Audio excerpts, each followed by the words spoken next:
amazing class it was just, it made me laugh because I really thought I was going to be watching vocal folds bobble in the wind. And it was just she really showed what it's not just anatomy, it's what our bodies do. It's just so, I found it so fascinating and interesting, Jennie. And I was excited to get all of my region to hear you. So without further ado, she's just fabulous. You've read all of her credentials. I don't want to go through that.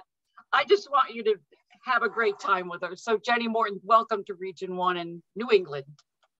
Thank you so much. And I would have so loved to come and visit you in person, but we'll save that for another time.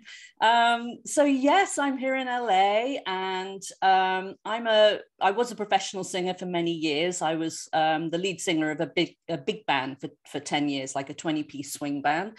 And before that, I was in musical theatre in the West End. You probably gather from my accent, I'm not a native American. So from London originally. And and then about 20 years ago now, I started going into the field of healthcare, but specifically to look at how to take care of artists. We have sports medicine for athletes, but we don't have, at the time, we didn't really have a sort of a strong field that was taking care of artists, but now we do, and it's called performing arts medicine. So I'm an osteopath, and I help people with injuries and also with performance coaching. But kind of my approach is to look at how do we make ourselves physically and emotionally the most efficient we can be for performance. So it's not just about dealing with injuries and that sort of thing. It's also about optimizing our performance. So I kind of span these two worlds between the sort of artistic world and the science world. And this first talk kind of really delves into that, because one of the things I was really curious about as a performer was, what is the alchemy that exists between the audience and the performer? You know how you could maybe go and see one performer, say it's a singer, and they've got the most beautiful technique, right? And they're doing all these beautiful vocal gymnastics, and you're listening and going, oh, that's so technically perfect. And I wonder how they did that. And oh, yeah, isn't that beautifully done? But you're kind of in your intellectual brain. You're kind of analyzing the performance. And then you might go and see another singer, and maybe they're not as technically proficient as the other one, but they completely transport you. It's like you're just on an emotional wave, and you're being carried wherever they're going to take you with their emotional narrative, and you lose the concept of time. And when you come away, you're left with some sort of emotional residue. So I was like, what are they doing that the other one's not? And so I started to dive into the literature around actually the world of neuroscience. And there isn't really any literature that looks at this specifically. So I was looking at stuff from the sort of neuroscience world and seeing what was relevant to us as performers, looking at stuff around communication, and found a lot of stuff that I was like, wow, that really helps to explain this kind of slightly nebulous thing that we're often doing as performers. And, I'm not one of these people who likes to kind of capture and measure anything. I think there are lots of things about being an artist that should remain a mystery. But if there are things that we can understand a bit better, I think it's kind of, well, from my perspective, it's fun to find out. I love kind of diving into this stuff. So I called this talk Beyond Technique, because while we can train vocally with our technique, and that's very necessary, we don't go on stage and do technique, right? You go on stage and communicate. And if, for me, it's a bit like if you go to see a magician or something doing a magic trick, and it's this amazing illusion, and you're like, wow, how was that done? It's just blown my mind. That was amazing.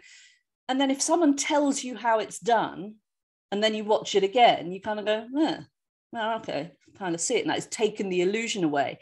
So when people go on stage and they're in that very sort of technical approach to performance, for me, it's a bit like that. It's a bit like, oh, I can see how it's done. It's lost its mystery. So really what this talk is about is looking at what are the things beyond just our technique that can really help us with that emotional narrative. And if you're somebody who choreographs or music directs as well, you know, what are the things that you can dial in to your creative process that can help with this emotional communication? So I'm going... Jenny, I'm so sorry to interrupt you. Before we go further, we do have the chat moderator. How would you like to handle that if we have questions? Do you want to be interrupted? Do you want us, how do you want to handle that? I think it's probably better, I'll talk for about a 45-minute talk, because I'm going to share my screen now, and then I can't really see everyone if they're raising hands and things. And then we'll do like 15 minutes of questions at the end, if that works. Perfect. Just Great. Wanted to make sure. Thank you. All right, let me share my screen now so I can bring up some visuals for us. And there we go. So yes, so I call this Beyond Technique, the Science and Art of Communication, because it's a combination of the two.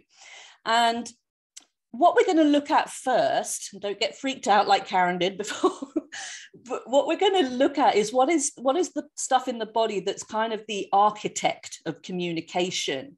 And for the most part, that's our nervous system. And so the nervous system has many different branches, but we talk about the central nervous system, and that's our brain and our spinal cord, which is, the spinal cord's a bit like a long ponytail that's like the extension of our brain going all the way down the spine. And then at every level of our spine, there's a branch that goes out to the left and right, and those branches go off and branch and branch and branch and serve everything in the body. And that's known as the peripheral nervous system, because it's going to the periphery. So this is kind of the, if you like, the body's internet, where the signals are running around the body. And this is a lot of how we're transmitting and communicating information within our own bodies and to everyone around us. So it's really the system that mediates our communication when we're on stage. So there are a couple of branches that are of interest to us in this session, and actually we're going to get into a bit more of them in the next session. But we have our sensory system, right? So we have our eyes, our ears, our sense of smell, our sense of touch, our temperature regulation. So these are all senses that we have, and we have little receptors in our sense organs around the body that are gathering information from the external environment, and then running it up that peripheral nervous system, up the spinal cord to the brain, to give the brain the information about what our environment is telling us. And essentially, this is just a survival mechanism. It's keeping us safe. Is there anything of danger in our environment that we can hear, that we can smell on the wind, that we can see, that we can taste?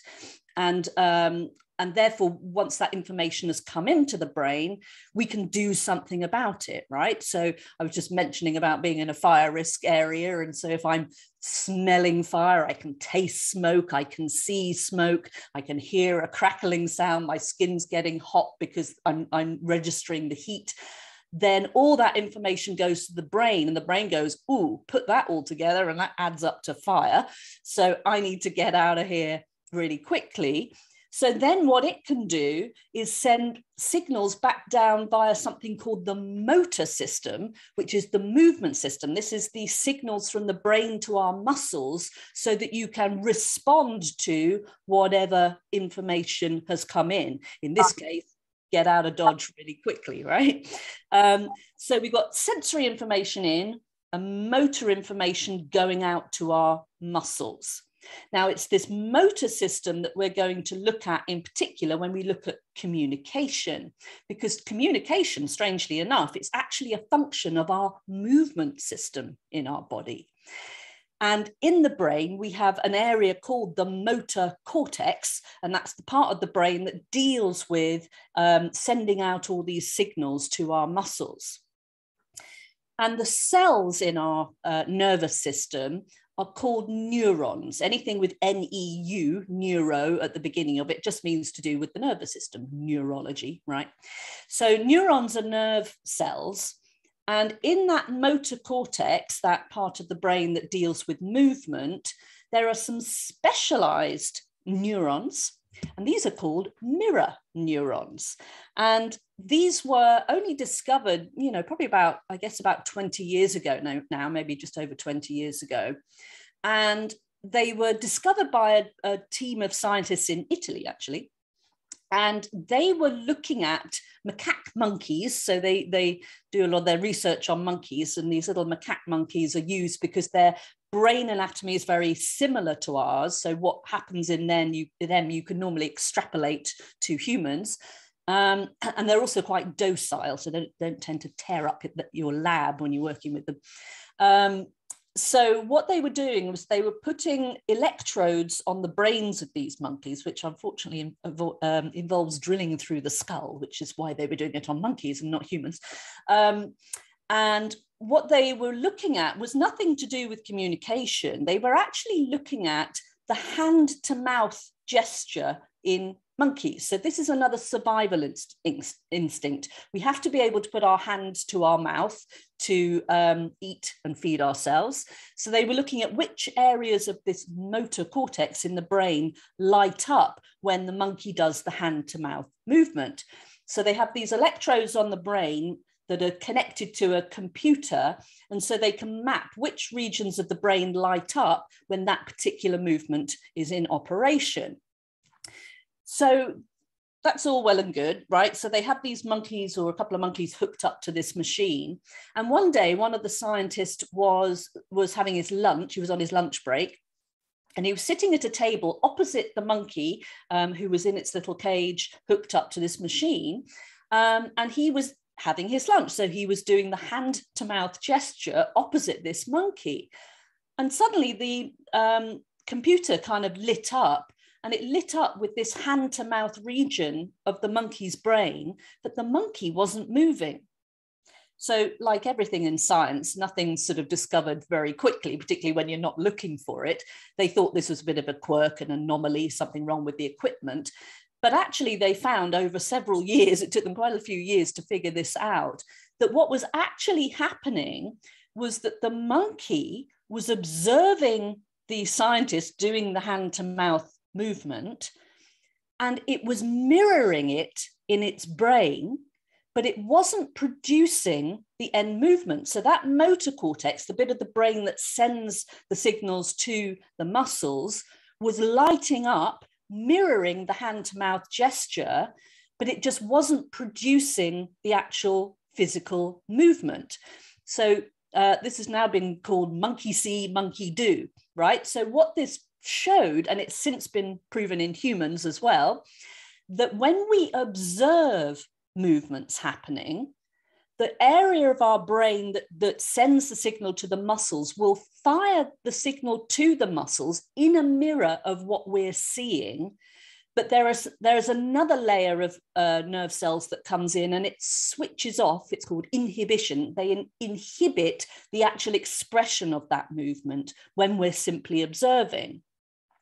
So what that means is we're never really passive in the process of observation.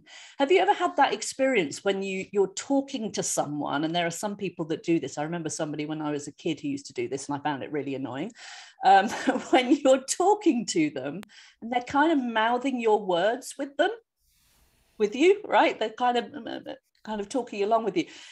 That's actually an example of the mirror neuron system at work, but they're just not actually, in their case, they're not inhibiting very well, and they're actually producing the movement. So what this means for us as performers is that the audience is not a passive part of this interaction, right? Whatever you're doing on stage, the audience is mirroring it with you.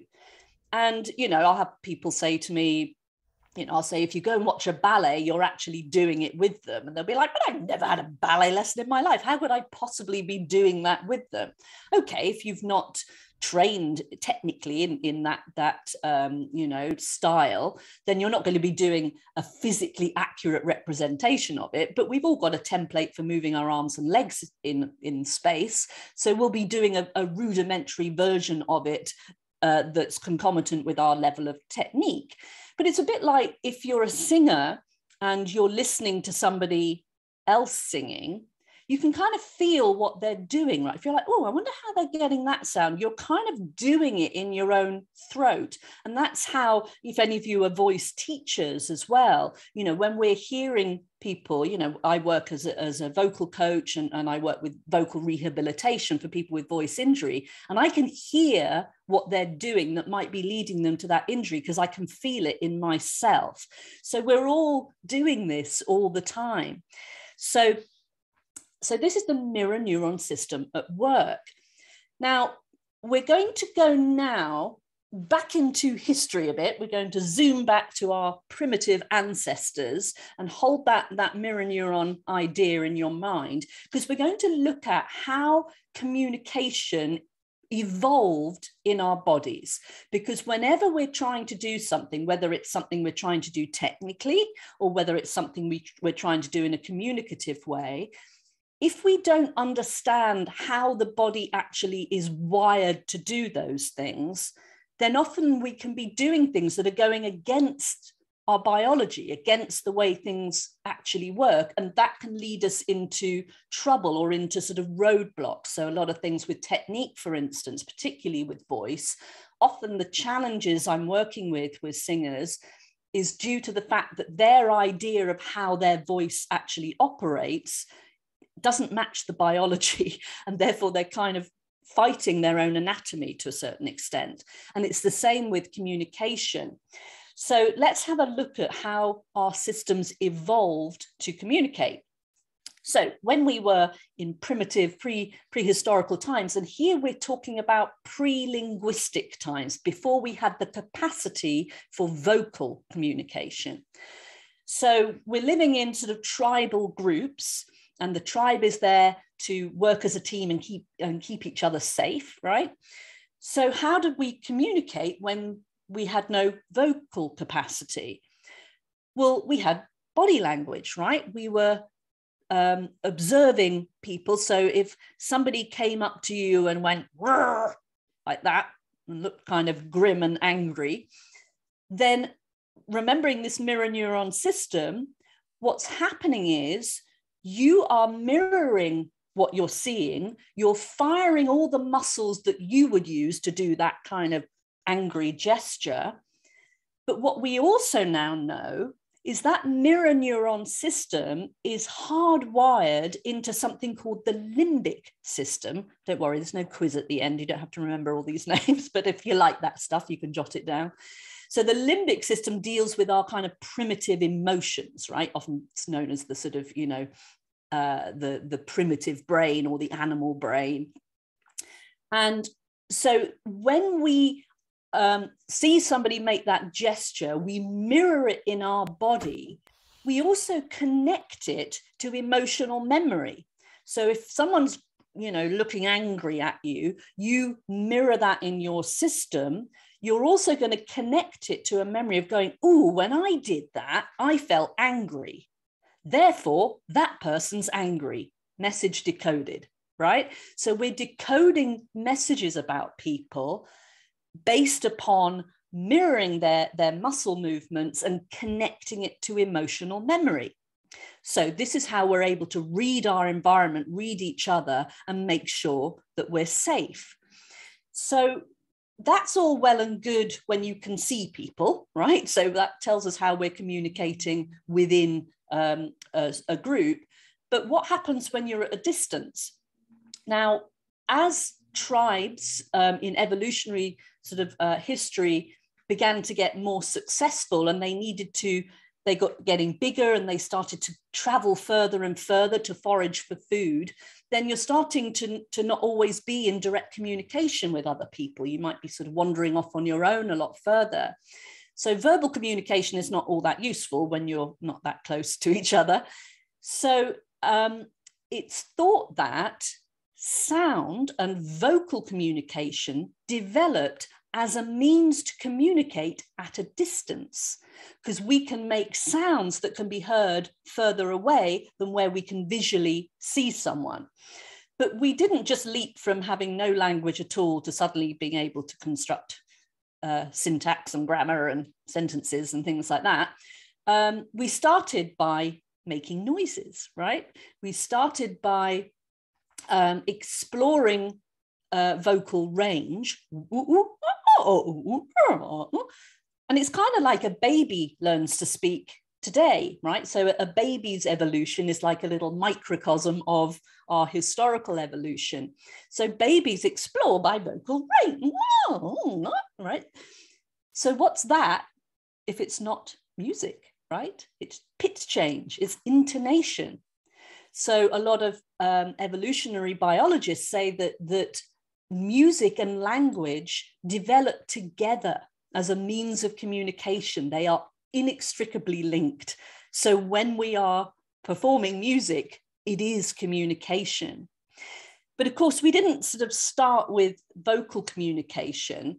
The first sort of form of sound communication was actually in the form of tools. So if somebody had traveled really far, a hunter had gone off really far, and they wanted to get a message back to home base to say, I've killed a stag, I'm getting it home, get the fire on, we want to cook it for dinner. One of the things that they did was do things like, oh, well, here's a hollowed tree stump.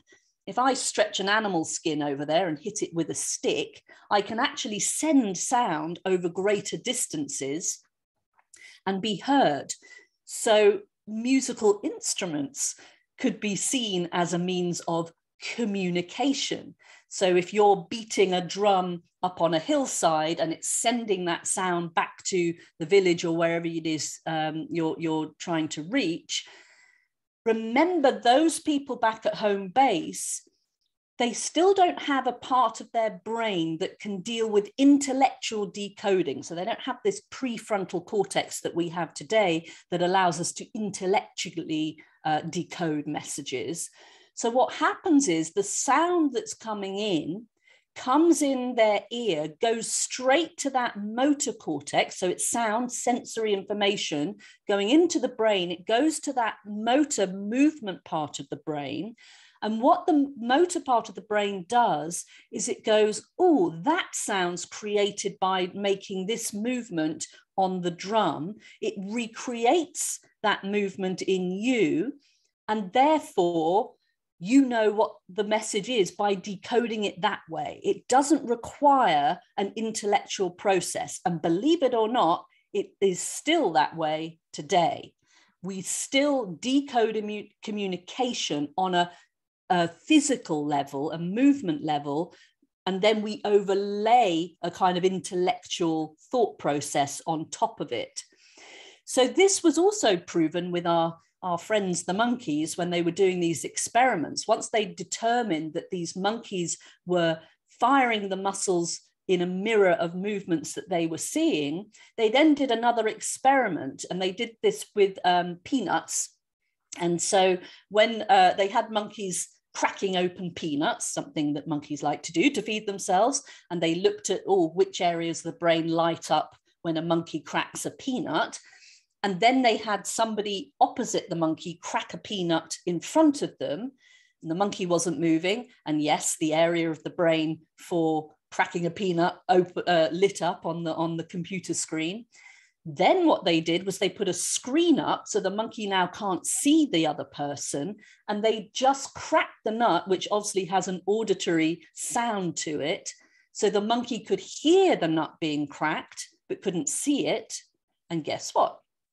The computer lit up. So just by hearing sound, we will be mirroring the movements that were used to create that sound, which comes back to what I was saying about how we can hear someone singing and know what they're doing. If I'd done this whole talk so far with a lot of tension in my voice like this, which is not very healthy for the voice, you'd all be starting to feel a little scratchy in your throats by now and getting a bit like, ooh, could she stop doing that? That's really annoying, right? So we are mirroring what we're hearing as well as what we're seeing. So now we can see when we're in performance mode, there's a lot of information. What the audience is seeing, what they're hearing is all connecting to their emotional memory. So now we know this, we can become the puppet masters of where we want to take our audience. So do you want your audience kind of getting sleepy and bored? And if I had done this whole talk kind of talking like this and being a little bit droopy, you'd all start be thinking, oh, I'm starting to droop now because you're mirroring me. Also, if I'd done it in a really kind of tense way, you'd all be exhausted by the end of the performance. Yeah, and that happens, right? You go to a show sometimes, you come away exhausted. You think, oh gosh, that was a lot of work. And all I've done is sat in the chair and watched. So when we understand this system, we can make sure that we're going to get the emotional response that we want from our audience. And you can be in control of that at any time, which helps as a performer, as an artist, to have a little more confidence about what we're doing on the stage. And that plays into the talk I'll be doing in the next session, which is all about anxiety in the voice. So really, this is all about body language. And, you know, we always say it's what you don't say that counts. Because remember, all this is happening on a very non-verbal level in the body. This doesn't require words. And in fact, there's been a lot of research into body language, which I delved into when I was studying all this, and looking at how body language is believed over the spoken word. And they've done a lot of studies where they've had people say something but have a mismatch with the body language. So say if you come up to someone, and I know I'm probably in a small box here, so it's hard to see, but if I was kind of really collapsed in my body and not really making eye contact, and I say, I really like you, you're going to go, no, you don't. Right? You're not going to believe you're not going to believe the words. You're going to believe my body language. You know, it's like, no, you're not interested at all. Whereas if I come up and go, I really like you, and I'm kind of open and making eye contact and looking happy, then you're going to believe me, right? So when there is a mismatch between body language and the words you're saying, all the research shows we'll believe the body language 99% of the time. So this comes into things like lie detection, and a lot of the studies are actually from things like that. How do you tell when people are lying in an interrogation, right? What I call the poker tells in people's body language. So if you as a performer are going on stage and you're singing about some wonderful kind of happy song, but your body language is a bit slumped, or you're anxious, which we'll be talking about in the next session, and your body language is conveying that, then the audience is going to believe what your body is saying, not what's coming out of your mouth. So when you look at body language research, one of the big questions has always been, or one of the early questions when people were researching this was, is body language universal? I.e., can you go anywhere in the world and your body language is understood? And what was discovered was that for the primal emotions, things like happiness, sadness, anger, fear, those things are universal. So if you go and smile anywhere in the world, people will understand that you're happy. If you're looking very sad, they'll get that you're sad.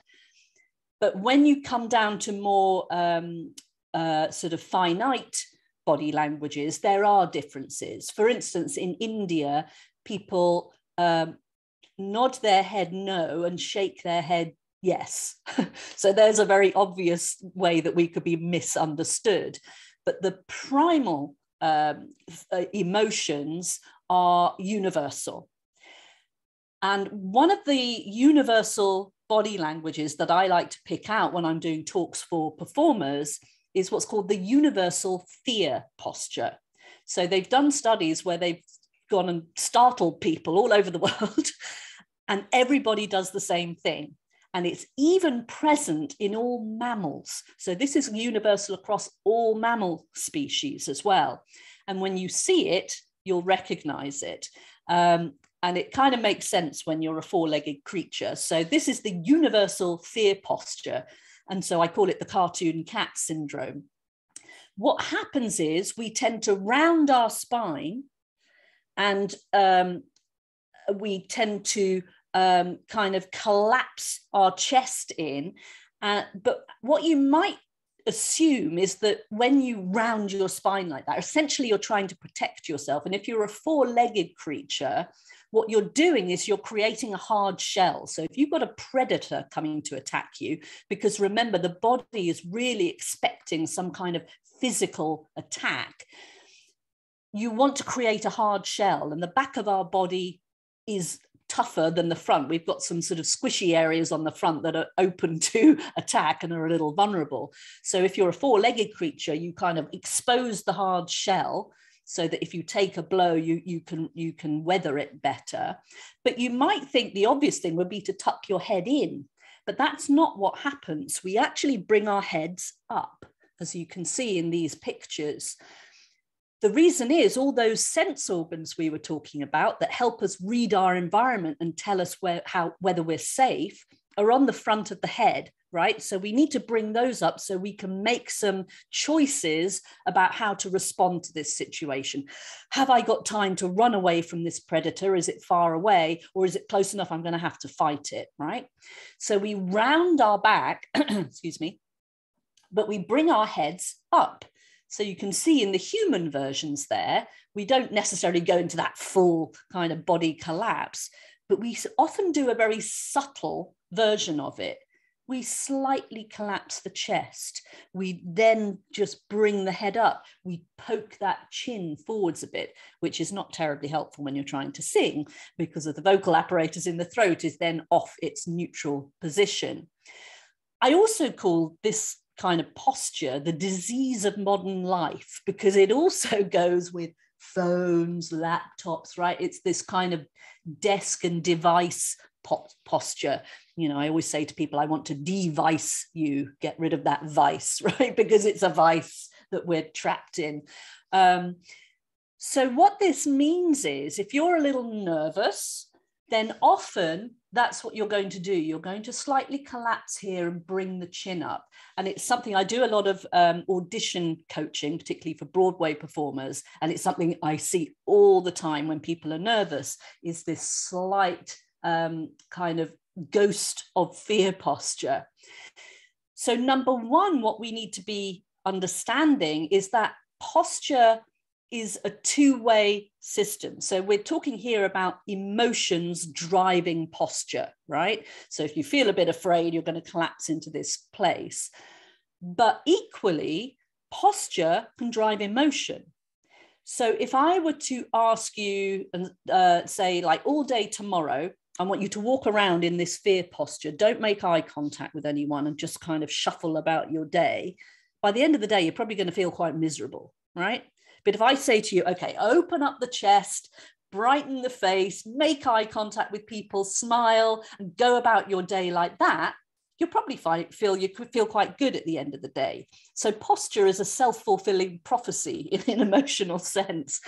So we can use that to help us. So if you are someone that does suffer from anxiety and you having to go on stage, just by taking on the persona of a happy person, it will actually help you feel that way. But similarly, we need to be thinking about how we're communicating, right? So even if you're in an audition scenario, or if you're in a performance scenario, if you're going on stage in that slightly collapsed position, guess what your audience is doing? Guess what your jury panel is doing? They're mirroring you, right? They're firing all the muscles they would use to do the posture that you're doing. They're connecting it via that limbic system to their emotional memory and going, ooh, when I'm like that, I'm in fear mode. And it doesn't mean that we're in sort of abject terror mode. It's not like they're going to be sitting there going, oh my God, we're all afraid. It's a subtle version. So it's how it's going to read is, this person's not sure. They're not confident. If they're not confident, why should I be confident in them? And then they're waiting for you to slip up, right? They're going, oh, wait, this doesn't feel safe, right? We're all going, oh, something's going to go wrong. So you're kind of setting yourself up for sabotage in a sense. But obviously, as performers, we're often playing different characters. So it may be that you want to instill fear in your audience, in which case, go for it. Ha ha! You know, if you're playing this kind of, you know, dastardly character or something, then take on that posture and everyone's going to go, oh God, right? And then you don't just have to do it with your voice, you're doing it with your whole body. But if you're playing Mary Poppins, might not be the way to go, right? So we need to be clear that our body language is portraying and telling the same story that the vocal narrative is telling. And so when you're watching somebody perform and you're kind of like, yeah, I'm not really buying it, you can now be thinking, I wonder what they're doing with their body that might be leading me to think that way. You know, why am I not bought into this? Why am I not completely with them? And so one of the things I do with singers when we're working on a song for performance or for audition purposes is I get them to do the whole thing without the words. Tell me the story of this song or the emotional narrative of this song with your body. If you had to communicate that to me without words, how would you do it? And it's a really interesting thing to do. And if you're a choreographer or a music director, it's a good thing to do with your group, is how do we actually convey this message with no language attached? Because remember, the audience is believing your body language, not your words. And this is even more so with singing. Because singing, we're not speaking in a regular fashion, right? We haven't got the normal gaps between words and things. We tend to stretch out words over long phrases and we change vowels slightly. We strangulate the language a little bit when we're singing. You're always a few beats behind, wondering what the lyric is, right? Somewhere, you might be taking a while to go, oh, that person said somewhere, because it took them a long time to get to the end of that word. And so you're always a few beats behind as an audience member. But if the body language is already there, then you've set up the context to allow them to understand or to more easily understand the words that you're saying. So it really improves the communication and they already get the story in their body. And remember, that's how we communicate. And then they can add on top the sort of intellectual, description of what they're seeing on top of that afterwards. But that always has a time delay. So this comes back to what I said about at the beginning about just being carried by someone's performance. It's all about this stuff versus what they're actually singing and doing. Of course, that has to be of a certain standard as well, but this is the stuff that makes the difference between a good singer and a beautiful performer. Okay, so there's one last aspect before we come to questions that I'll throw in, and it's one of the things that singers always ask me, particularly when we're doing audition coaching. What do I do with my hands? Right? So gesture. People often, when they're singing a song, they always feel a little self-conscious and they're not quite sure where to put their hands. Should I put them in my pockets? Do I hold them by my sides? Or should I gesture? And often people will choreograph their gestures, or gestures may be choreographed for you by your choreographer. And they often can look a little bit what we call wooden, right? If you ever seen an actor or a singer where the gestures are just a little bit kind of artificial. And again, this kind of breaks the illusion. You're suddenly like, this is a person on the stage doing a thing rather than I'm completely lost in their story and being carried away. So I wanted to know what that's all about, of course, from a scientific perspective. So I went into the research around gesture, and I found a really interesting research study that completely blows your mind. So I know it's getting towards the end of the day for you guys, so hold your brain cells together because this one just makes you go, what? So this was a study that was done on humans, and they were looking at movement, gesture, And again, they wanted to map the area of the brain that is attached to certain movements in the body, or that produces the signal for certain movements in the body. This is one that you can do with electrodes on the scalp. You don't have to drill holes in people's heads for this one. So they were doing it on humans. So they had a bunch of people who were asked to hit a button with their finger. And what they had was an electrode on the muscle that operates that finger, which is up in your forearm here, and an electrode on the scalp that was over the area of the brain, the motor cortex, that sends a signal to the muscle to tell it to move. And then what they asked the participants to do was kind of mark the moment that they chose to move their finger. So they said, you can hit the button whenever you like, but say what they had to do was go, move my finger, and then they would hit the button. And what they were looking at was the timing of how quickly the signal goes from the brain to the muscle, and then actually seeing the finger move. So they wanted to see what this time sequence was.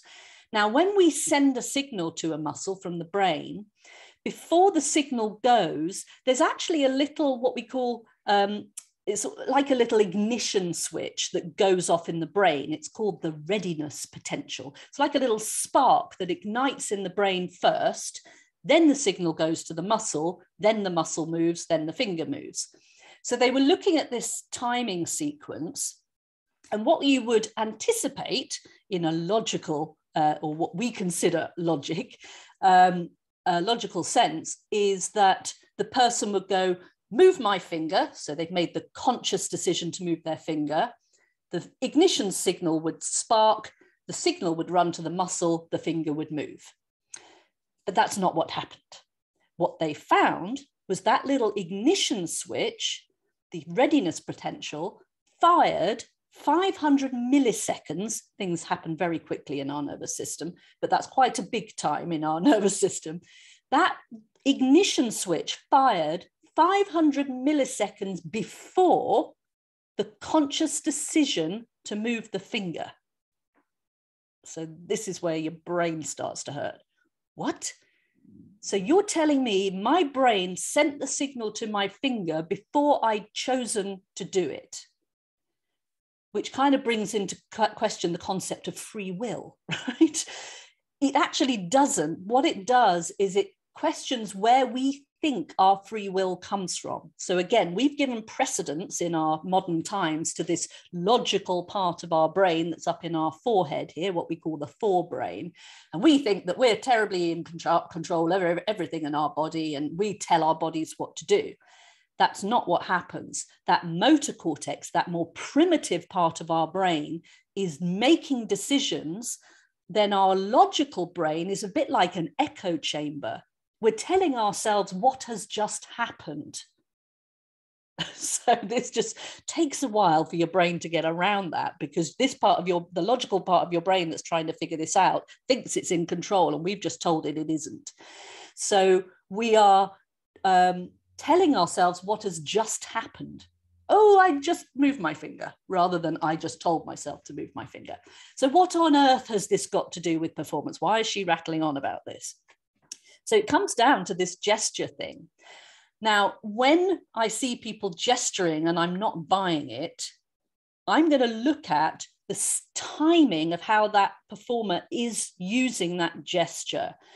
So what we've also found from research is that gesture is a part of how we constitute thought.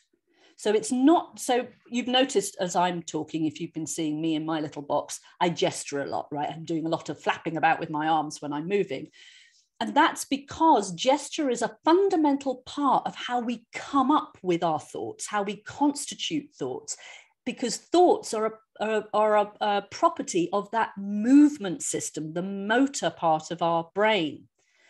So when we are in movement, we're more able to come up with things. It improves our fluency of speech. And again, they've done studies where they've had people reciting a speech, and they've had some people who are allowed to gesture and some people who've had their arms strapped by their sides and they're not allowed to move them. the people who can move their arms have more fluency in their speech. It's also a fundamental part of memory recall. So I'm doing this talk, I don't have a script, I'm pulling it from my memory. And movement is a part of the fundamental part of how we draw things from our long-term memory into our current situation. So this is, everybody knows this from, if you've lost your keys or you've forgotten a word, what do? You go, oh, where did I put my keys? Oh, what's that thing going on? What's that word? I can't think of it. Why are you flapping your arm around like that? It's because your motor system is trying to pull it from memory. So if you're restricting your gesture when you're in performance, you're going to be less fluent and you're more likely as a singer to forget your lyrics, right? So it's interesting to look at that. But when we look at timing of gesture and kind of, the authenticity of people's gesture, when it doesn't add up, it's normally because they've got the timing out. And remember, the audience is mirroring what you're doing. And if that sequence doesn't add up in their bodies, they're not going to believe it. So I'll do actually, that's my last slide, isn't it? Yeah. So I'm going to drop out of my screen share so I can show you this. You can see me full screen. And second, let me get out of that. There we go.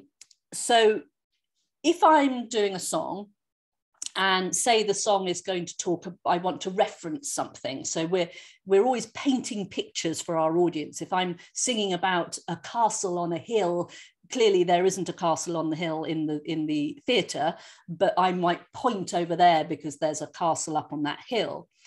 So if I say, there's a castle on the hill, and then I kind of stick my arm up like that, not really that buyable, you're not really buying that, I would anticipate. But if I say, there's a castle on the hill, and what I did there was I initiated my gesture before I started that sentence. So this is how that sequencing works in the body. We don't say there's a castle and then embellish it with that. The idea there's a castle comes from that motor system, and then the words come afterwards. There's a castle on the hill. I really like you, not I really like you, right? Back to front.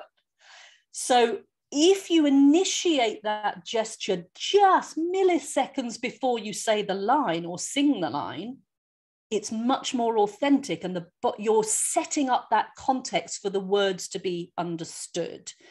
So your audience is with you. They're not lagging a few steps behind. So remember, they're mirroring you.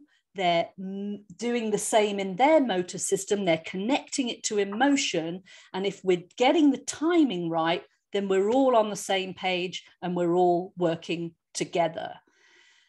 So that was a lot of information in a very short space of time, but hopefully it's kind of given you a little bit more of the architecture of what's going on beneath the performance. And you can use these skills now, even just watching TV, watching actors in a movie or a TV show. Do you buy it? Do you not buy it? And if you don't buy it, analyze it like this, and you'll be amazed at what you see, and it will really inform you as an artist as well. So I will stop rambling on now, and I'm happy to take any questions that you have.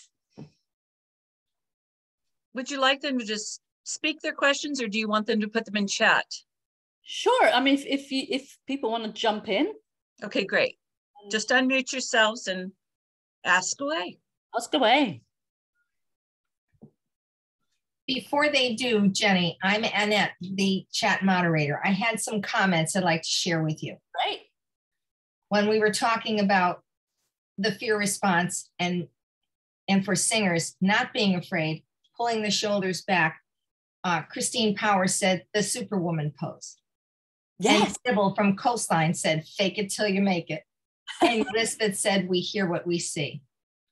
Now, just moments ago, two of our listeners, Jackie and Jeff, said, thank you so much for this fascinating talk on neurobiology. Loved it. I am a pain management specialist, and this is how pain works. Our brain uses our thoughts, beliefs, and sensory information from our bodies and environment to create the experience of pain to protect us and keep us safe. Absolutely, which is why what we're doing is medicine. And Carol E. Mensing said, thank you, informative, and it helps me to think about the visual performances. So with that, those are all the comments that came in the 45 minutes you spoke. Without a script, I can't get over that. I've done it a lot and I love it. You know, I live it and I love it. So again, I embody it. It's in my body. It's not, I don't have to hold it in my brain. It's in the body. And that's what we need to harness as performers as well. When it's in your body, don't try and learn your lyric from here. Learn it from the inside. What is that story? How does it play out in my body? You'll never forget your lyrics. Trust me. And Joanne Oliver had a comment. Joanne, would you like me to read it, or you want to just say it? Why don't you unmute yourself? Hear your voices.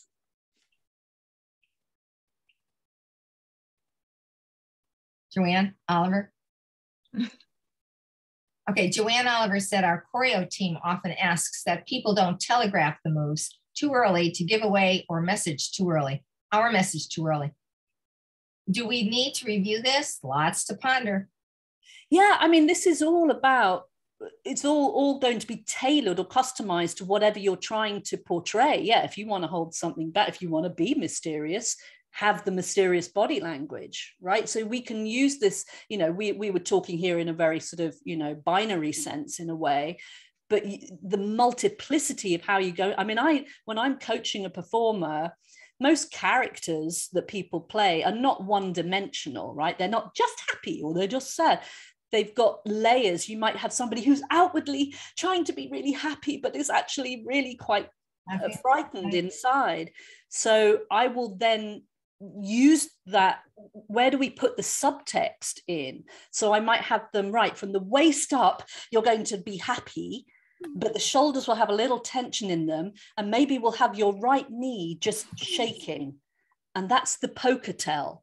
Oh, this person's not as confident as they may appear, right? So you dial in the subtext somewhere else in the body. So this I just talked about it on a very sort of entry level, but we can get into really layers and layers of texture to really inform performance and get all those kind of subtexts in there.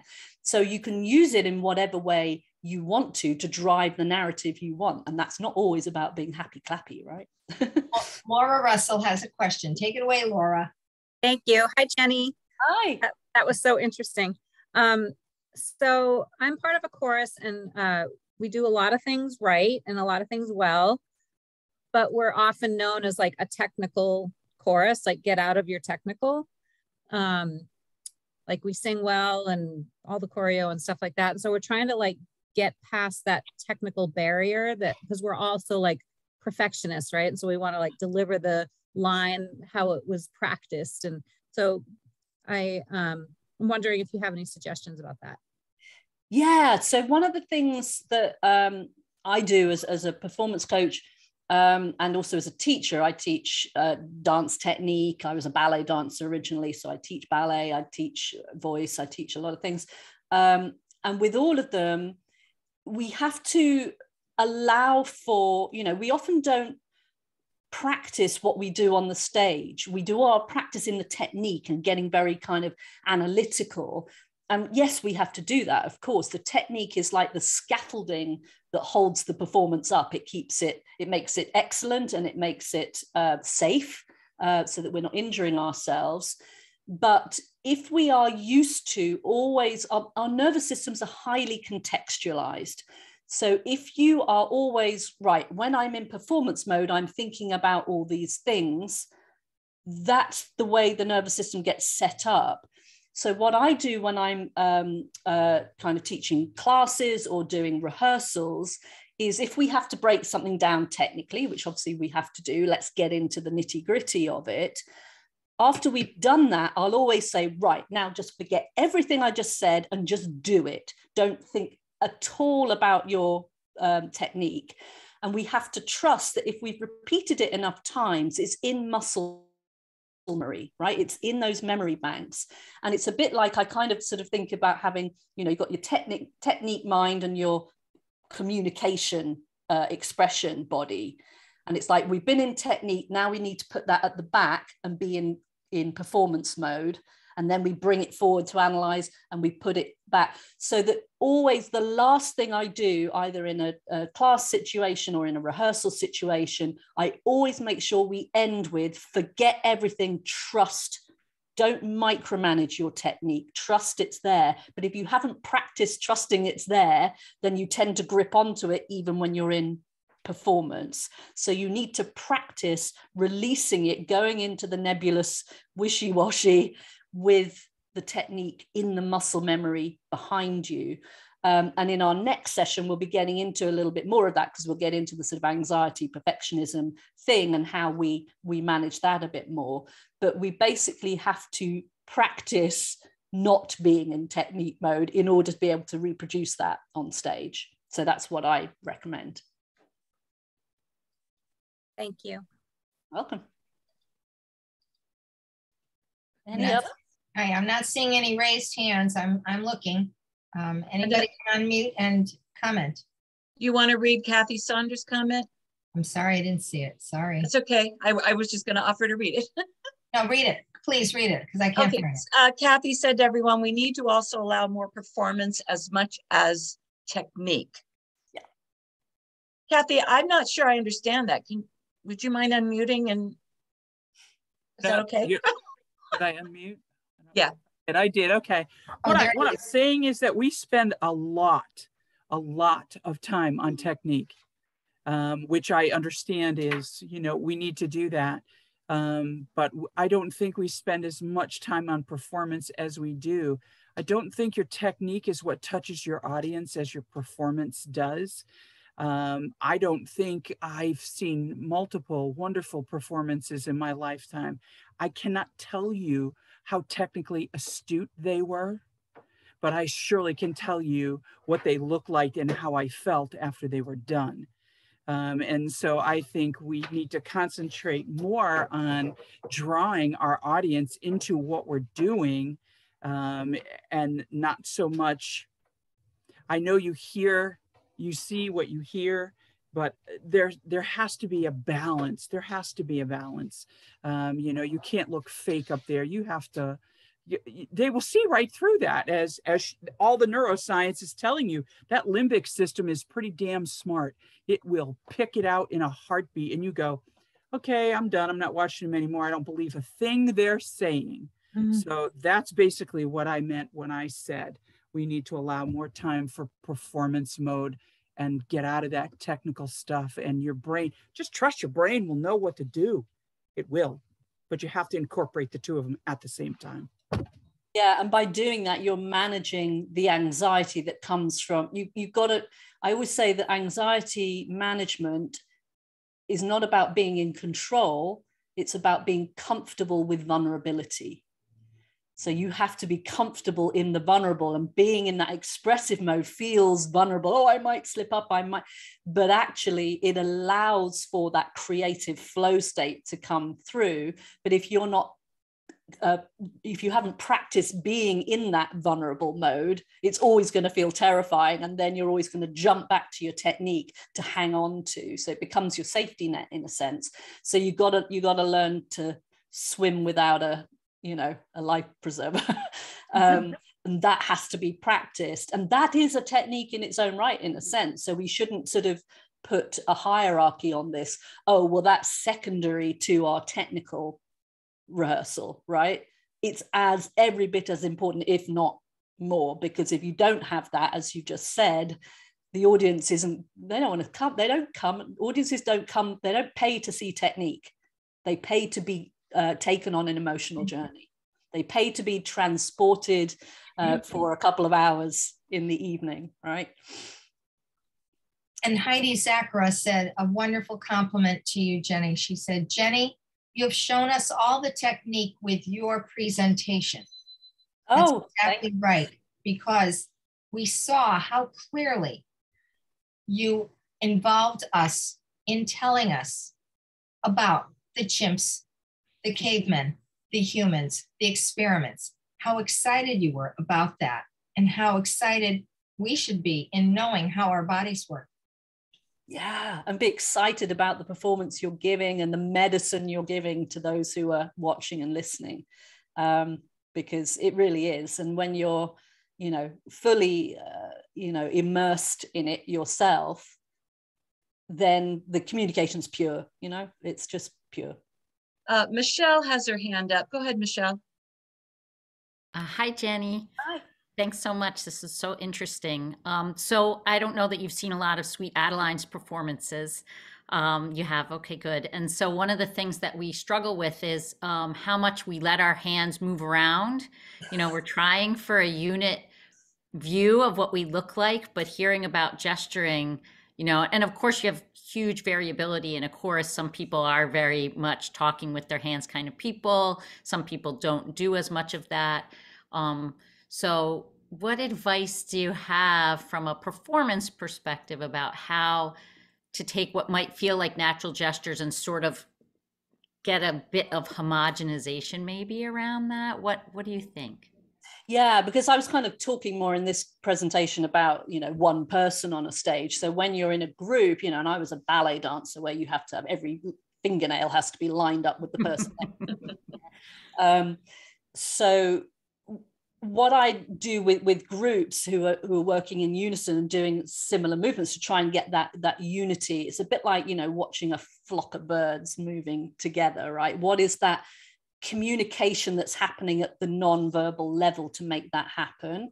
So coming back to what I talked about earlier about doing your song without words and what would the body do to express that, I do that as a group exercise as well. So having people, the whole group, finding is there a unified way we would all express this, and just being around each other and sensing it. It's working on this different layer of senses and how do we move together. But I also do it with breath. So particularly when you're singing and everyone's doing the same breath phrasing, for instance, being on the same breath patterns. And any gesture for me doesn't start, arms don't begin at the shoulder. They begin with the breath.